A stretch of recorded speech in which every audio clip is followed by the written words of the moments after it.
Good morning students हम chapter read कर रहे थे constitution as a living document, जिसमें कल हमने पढ़ा था कि जो हमारा कॉन्स्टिट्यूशन है ये एक लिविंग डॉक्यूमेंट है। लिविंग डॉक्यूमेंट कैसे कि टाइम के अकॉर्डिंग इसमें चेंजेस होते रहते हैं, अमेंडमेंट्स होते रहते हैं।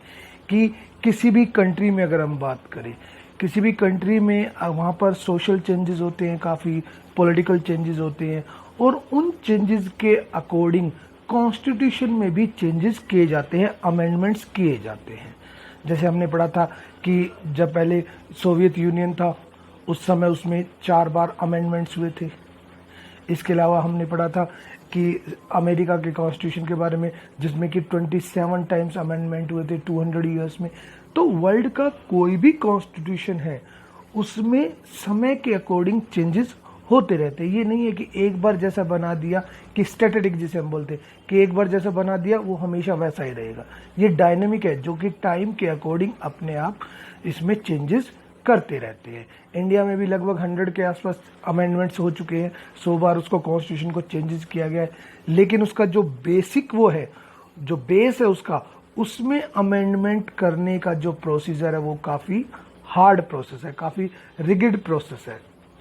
कि हमने पढ़ा था कि कॉन्स्टिट्यूशन में जो चेंजेस होते हैं वो कुछ तो सिंपल प्रोसेस के द्वारा होते हैं, सिंपल प्रोसीजर होता है, और कुछ होते हैं जिनका कि प्रोसेसर जो होता है वो रिजिड होता है, यानी कि कठोर होता है, जिसमें कि आसानी से चेंजेस नहीं किया जा सकता। तो आज हम इसी बारे में बात करेंगे कि कॉन्स्टिट्यूशन को अमेंड करने का क्या प्रोसीजर है। कि कॉन्स्टिट्यूशन को हमने बताया था कि कॉन्स्टिट्यूशन को चेंज करना रिगिड भी है और फ्लेक्सिबल भी है। कुछ चेंजेस आसानी से किए जा सकते हैं और कुछ के लिए हमें प्रोसेस थोड़ा सा हार्ड प्रोसेस है। तो देखिए, procedure of amending the constitution.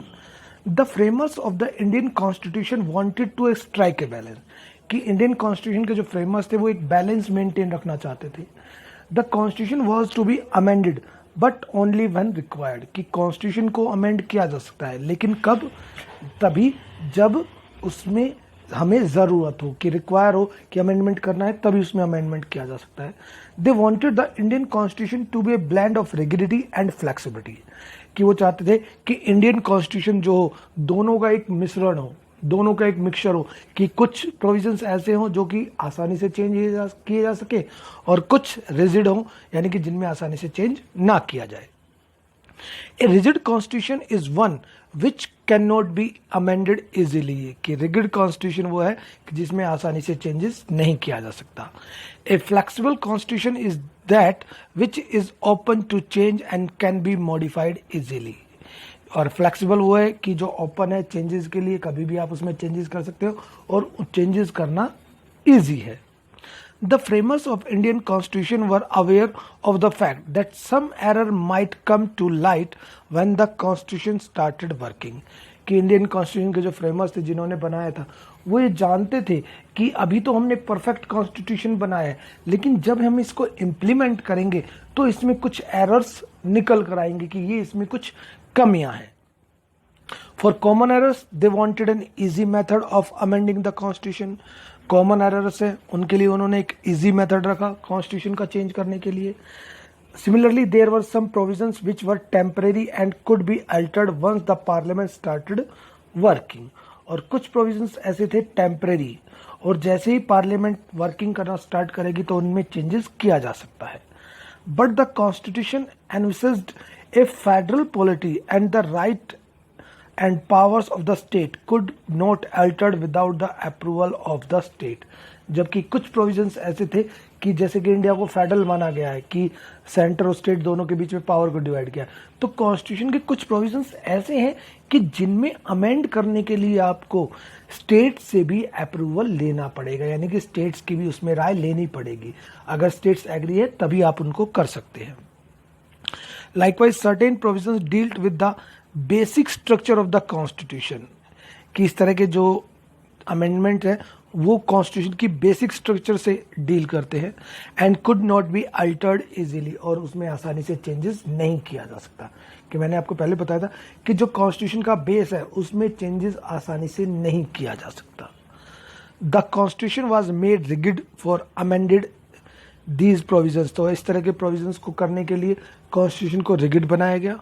It led to variations in two ways of amending the constitution, तो इस तरह से दो तरीके इन्होंने रखे कॉन्स्टिट्यूशन अमेंड करने के लिए, एक फ्लेक्सिबल रहे और कुछ रिजिड रहे।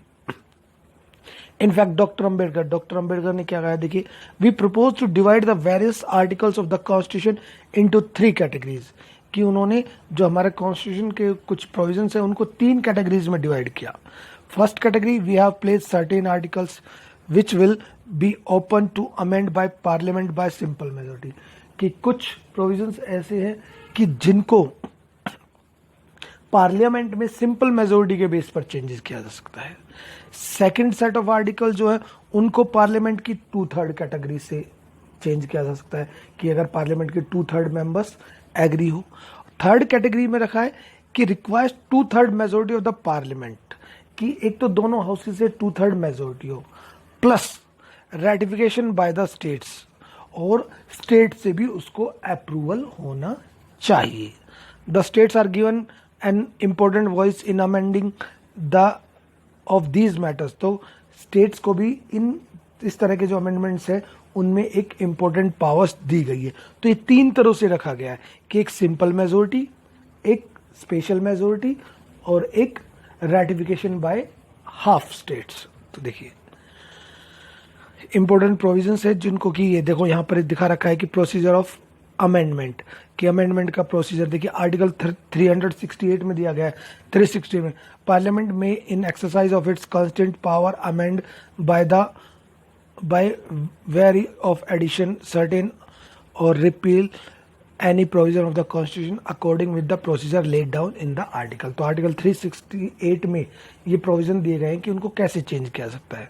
देखो पहला दे रखा है कि बाय सिंपल मेजोरिटी, कि सिंपल मेजोरिटी जो आर्टिकल 368 में दिया है कि सिंपल मेजोरिटी का मतलब है कि 50% अगर एग्री होते हैं, हाफ यानी कि।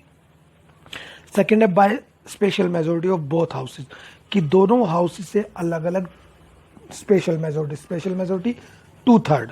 और इसके बाद जो थर्ड है वो कह रहा है बाय स्पेशल मेजोरिटी, कि एक तो स्पेशल मेजोरिटी हो दोनों हाउसेज से, इसके अलावा 50% यानी कि आधे से ज्यादा स्टेट्स उस चीज को अप्रूव करें।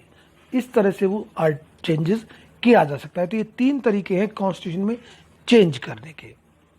The procedure for amendment is given in article 368, तो कॉन्स्टिट्यूशन को चेंज करने का, अमेंडमेंट करने का जो प्रोसीजर है वो आर्टिकल 368 में दिया गया है। वहां पर 3 तरीके उन्होंने बताए हैं। Okay,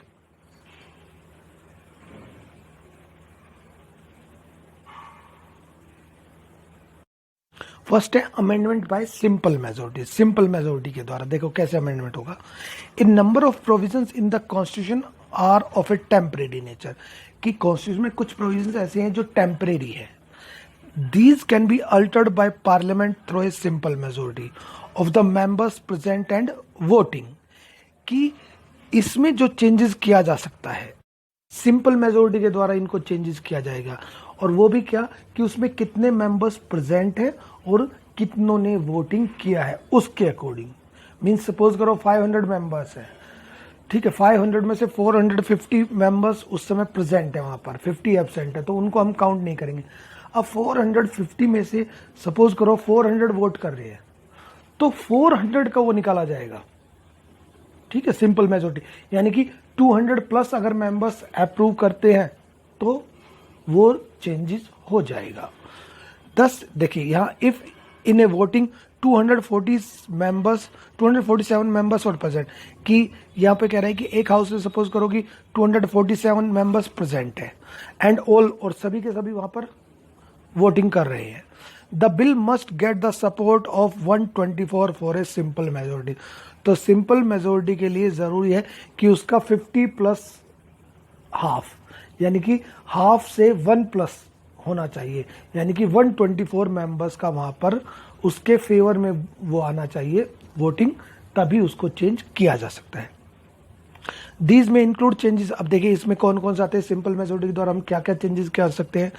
names and boundaries of the states, कि किसी भी स्टेट की बाउंड्री और उसके नेम को चेंज किया जा सकता है। एडमिशन ऑफ न्यू स्टेट, किसी भी नए स्टेट को क्रिएट किया जा सकता है। Increase in the area of A state, कि किसी भी स्टेट का एरिया बढ़ाया जा सकता है। क्रिएशन और abolition of the legislative council in the state, कि लेजिस्लेटिव काउंसिल है उसको क्रिएट किया जा सकता है या उसको खत्म किया जा सकता है। Salary and allowances of the president, president की सैलरी, गवर्नर, सुप्रीम कोर्ट और हाई कोर्ट के जजेस की जो सैलरी वगैरह है, अलाउंसेस, इनमें चेंजेस किया जा सकता है। तो ये कुछ प्रोविजन है जिनको कि सिंपल मेजोरिटी के द्वारा किया जा सकता है। इसके अलावा और देखिए इसमें क्या क्या ऐड है। Article 100 of the constitution which fix quorum of the transaction of business in the parliament, कि quorum में कि मिनिमम इतने % मेंबर्स अवेलेबल होने चाहिए तभी उस पर कोई काम किया जा सकता है, कि एक मिनिमम वो स्ट्रेंथ वहां पर होनी चाहिए। ये नहीं है कि 400 टोटल स्ट्रेंथ है उसमें से 100 आ रहे हैं, नहीं, एक मिनिमम उन्होंने अमाउंट फिक्स की है कि इतने मेंबर्स उस समय अवेलेबल होंगे तभी उसकी मीटिंग्स वगैरह हो सकती है। आर्टिकल 105 में क्या है कि the constitution which deals with power, privileges and immunities of member of parliament, कि कॉन्स्टिट्यूशन में जनरली पावर्स, प्रिविलेजेस और इम्यूनिटीज दी गई हैं मेंबर पार्लियामेंट के मेंबर्स की। Second schedule of the constitution, article 11 dealing the acquisition and termination of citizenship, कि citizenship को दिया जा सकता है, खत्म किया जा सकता है, आर्टिकल 11 में है। आर्टिकल 124 में कि अपॉइंटमेंट ऑफ जजेस, सुप्रीम कोर्ट के जजेस की अपॉइंटमेंट के रिगार्डिंग डील करते हैं, सिंपल मेजोरिटी के द्वारा है। 135 में क्या है कि गिविंग मोर जुडिक्शन, की सुप्रीम कोर्ट को और ज़्यादा अधिकार और ज़्यादा पावर्स दी जाए। आर्टिकल 81 जो है डिलिमिटेशन ऑफ द कॉन्स्टिट्यूंसीज, की कॉन्स्टिट्यूंसीज होती हैं जिन्हें हम सिंपल वर्ड में मैंने आपको बताया वार्ड जो होते हैं उनको कम किया जा सकता है, मीन्स उनमें चेंजेस किया जा सकता है। और आर्टिकल 137 जो है the constitution which deals the supreme court powers, कि सुप्रीम कोर्ट के पावर्स होती है, पास पावर होती है कि to review its own judgment, उससे डील करता है। तो ये अलग अलग उनमें वो दिए गए हैं। तो सिंपल मेजोरिटी के द्वारा ये हम चेंजेस कर सकते हैं, कॉन्स्टिट्यूशन में ये अमेंडमेंट किए जा सकते हैं। Okay students, thank you.